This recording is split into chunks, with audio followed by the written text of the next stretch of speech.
Is it wide receiver one or WR1? What are you calling it, Chris? It's WR1. Okay, all right. It's wide receivers only. Mm-hmm. I mean, you know, you've been out in the podcast world. How am I going to create a niche? So for me, it's just talking to the most exciting position. Yep. The personalities are across the board through the last several decades.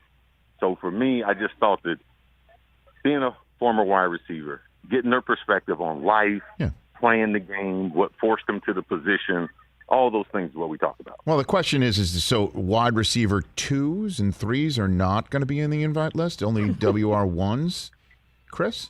No, it's like... You know, like, so Irv, yes, Alvin Harper, no? Like, is that basically the way it's going to go? No, it's not by is he a 1, 2, or... No. This is season 1. Oh. Okay. WR1 season... wide receiver 2. Okay. Got it. Understood. And after a very, very healthy response from the public, there will be a wide receiver 2. I like that. That's nice. All right, I'm going to continue on with this line of questioning because Chris can handle it. Chris can handle it. Because I thought it was just wide WR1, so only wide receiver 1s were allowed on. So I was going to ask you if that was the case, would you have been allowed on the podcast when Randy Moss was with the Vikings? Chris Carter. Rich Eisen. No, for real. You my guy, man. I like you a lot. So I'm going to let you know. Yes. No matter what rule you have, no matter what law you have, you need to have some addendum to the rule. Yes. Now, there are going to be occasions where you're going to have 2 number 1s on the field.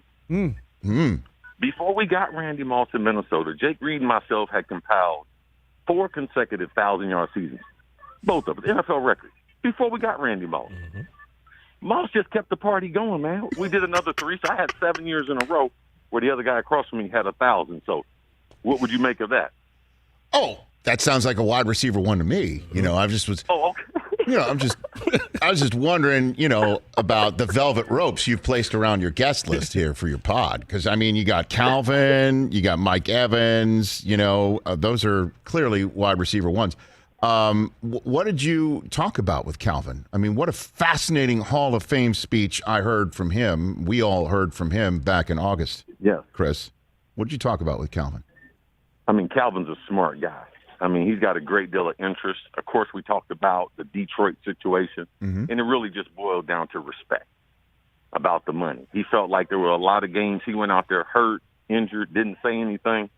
And when he decided to walk away because medically he felt like he couldn't continue. I mean, he's from a family of doctors. Like all his relatives, aunts and uncles and stuff are doctors and stuff. He thinks he's the dummy in the family. And when he just said that, it hurt his pride because he knew what his body was enduring. That probably robbed him of another 3 to 5 years playing that we as fans would have been able to see Calvin Johnson. We talked about the medical marijuana business that he's involved in. Yes. And more of assisting people for pain, not for recreational use, but the science behind it, concussions, how potentially it can assist in things like that. Very, very good conversation. Calvin's one of the guys, no matter what era you look at, he's one of the people that you respect. Played the game the right way, lives the right way.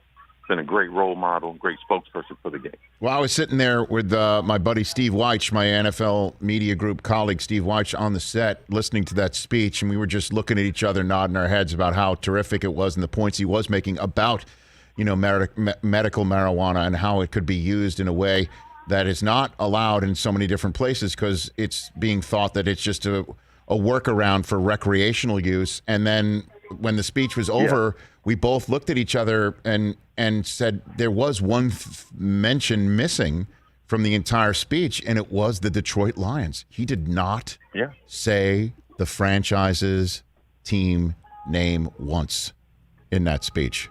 We didn't. I don't think we missed it, and we heard. I mean, that was an outlier for the entire. And there were 19 speeches that weekend, and I think it was the only one where somebody didn't mention the team that he played for a single time.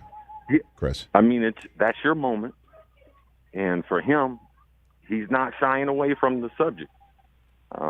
He's not happy with Detroit. He doesn't have an existing relationship with them right now, and it's all over money. I think he made a statement and said, $1.6 million will make me feel better. So, when you have a player, it's your responsibility, especially when you're drafting top 5, top 10, which Detroit has done for a while. And these guys have played the game, done things the right way. You're supposed to take care of them in a way.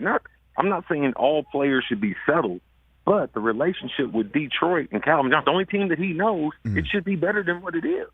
Hey, you watched all the way to the end. Thanks for that. Watch more right here.